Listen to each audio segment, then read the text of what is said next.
Morning student. तो आज हम क्रिया विशेषण आगे पढ़ रहे हैं। तो कल हमने पढ़े थे कि भेद होते हैं क्रिया विशेषण के चार: कालवाचक, स्थानवाचक, परिमाणवाचक और रीतिवाचक। तो अब हम पढ़ेंगे आज कालवाचक क्रिया विशेषण। कालवाचक जैसा कि इसका नाम ही है, काल। काल यानी समय, यानी ऐसा क्रिया विशेषण जो क्रिया की क्या बताए, समय बताए। ठीक है, तो देखिए, ऐसे शब्द जिनसे क्रिया के होने या करने के समय का बोध होता है, यानी हमें पता चल रही है कि क्रिया कब हो रही है, किस समय हो रही है।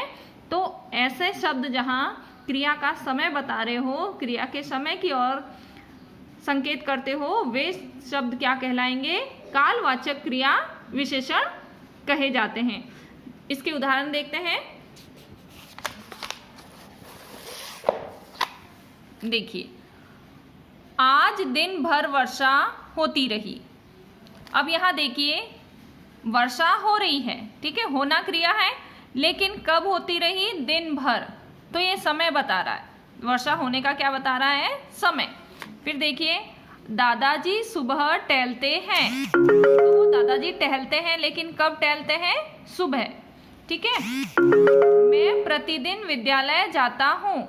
अब विद्यालय जाना क्रिया है और विशेषता क्या है? प्रतिदिन।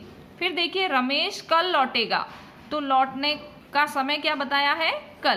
तो इस प्रकार यहाँ दिन भर, सुबह, प्रतिदिन, कल, ये शब्द जो है ये क्रिया के काल की विशेषता प्रकट कर रहे हैं। अतः हम कह सकते हैं कि ये क्या है? कालवाचक क्रिया विशेषण है। तो क्रिया के काल की जानकारी देने वाले शब्दों को कालवाचक क्रिया विशेषण कहते हैं। समझ में आ गया ना?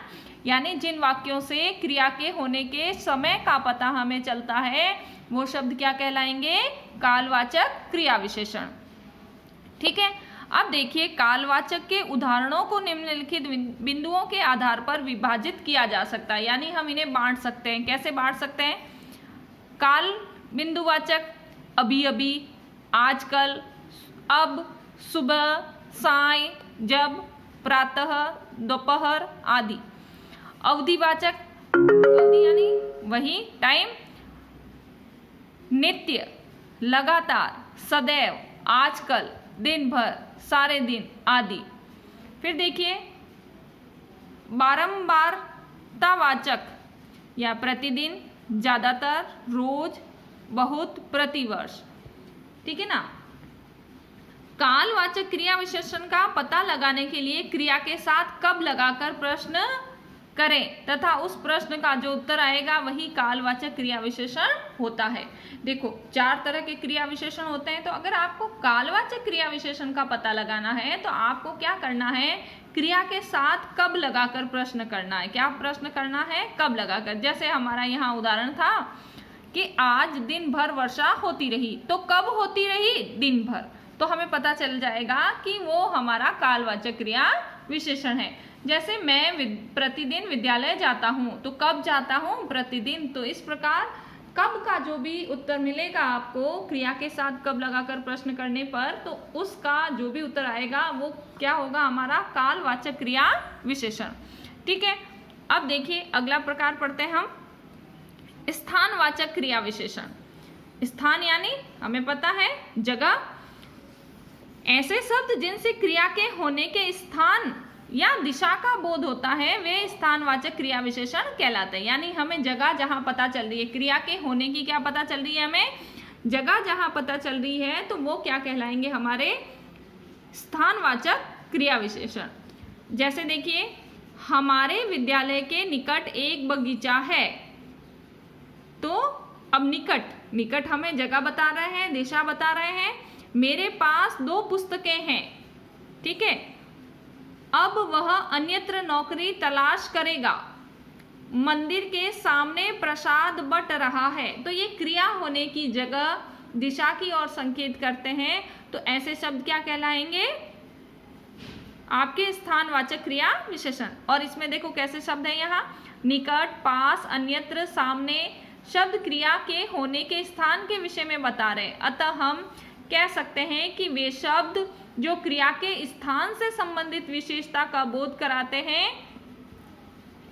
स्थानवाचक क्रिया विशेषण कहलाते हैं। और ये भी 3 प्रकार के होते हैं। देखो, स्थितिवाचक यानी स्थिति बता रहे हैं स्थिति कैसी है, यहाँ वहाँ, पास, दूर, नीचे, ऊपर, आस पास, चारों ओर।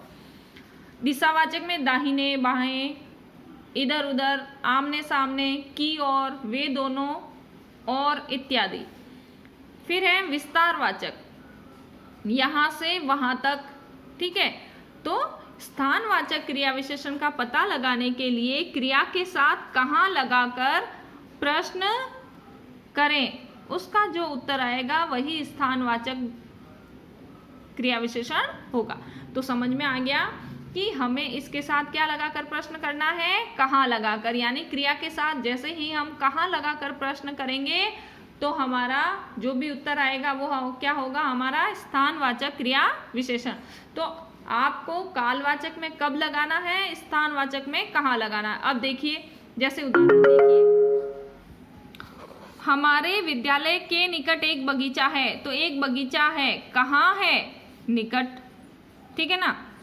मेरे पास 2 पुस्तकें हैं, कहाँ है, मेरे पास। अब वह नौकरी की तलाश करेगा, कहाँ करेगा, अन्यत्र करेगा। प्रसाद बट रहा है, कहाँ बट रहा है, सामने। तो इस प्रकार हमें क्रिया विशेषण पहचानने में मदद मिलती है। तो आज हम इतने ही पढ़ेंगे, बाकी के कल।